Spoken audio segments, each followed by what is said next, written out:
রাহুলের সাহসী সাহায্য। একদিন সন্ধ্যায় রাহুল মাঠ থেকে বাড়ি ফিরছিল। হঠাৎ সে দেখল একটি সাইকেল থেকে একটি ছোট ছেলে পড়ে গেছে এবং তার হাঁটুতে চোট লেগেছে। ছেলেটি কাঁদছিল এবং আশেপাশে কেউ ছিল না। রাহুল তাড়াতাড়ি তার কাছে গিয়ে বলল, ভয় পেও না, আমি আছি। সে নিজের রুমাল দিয়ে রক্ত পরিষ্কার করলো এবং তাকে ধীরে ধীরে উঠতে সাহায্য করলো। তারপর সে ছেলেটিকে বাড়ি পৌঁছে দিতে গেল। ছেলেটির মা দরজা খুলে খুব চিন্তিত হয়ে বললেন, কি হয়েছে? রাহুল সব ঘটনা বলল। মা খুব কৃতজ্ঞ হয়ে বললেন, তুমি না থাকলে কি যে হতো।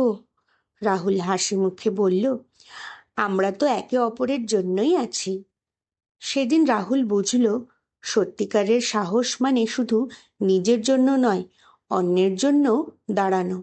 নীতি শিক্ষা: অন্যের বিপদে এগিয়ে আসাই প্রকৃত সাহস।